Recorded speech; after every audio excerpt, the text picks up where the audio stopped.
Perdre un enfant est sans doute la douleur la plus profonde qu'une mère puisse ressentir. Malheureusement, c'est ce terrible sort auquel doit faire face la chanteuse Lio.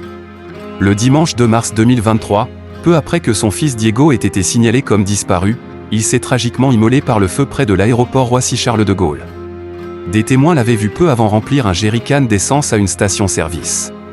Pourquoi un jeune homme de 21 ans, né de l'union entre Lio et son ami d'enfance Jean-Pierre, a-t-il agi ainsi?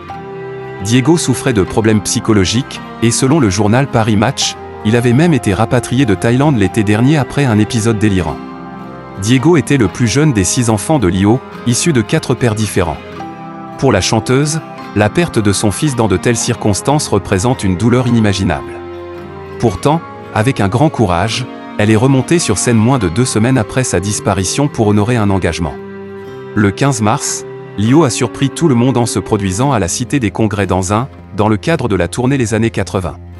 À son arrivée, le public lui a réservé une standing ovation. Sur scène, Wanda Maria Ribeiro Furtado Tavares de Vasconcelos, de son vrai nom, a donné le meilleur d'elle-même en interprétant ses succès, comme le Banana Split et Les brunes comptent pas pour des prunes. Cependant, en coulisses, son immense chagrin était palpable. Elle est arrivée juste avant son passage et est repartie immédiatement après, sans saluer personne. Bien sûr, personne ne lui en a voulu, ce qu'elle traverse est tellement difficile, a confié un témoin à Voici. Malgré sa douleur, Lio a réussi à se montrer professionnelle sur scène, mais son chagrin ne passait pas inaperçu en coulisses. Elle a fait le job, mais clairement, son cœur était déchiré, a ajouté notre source.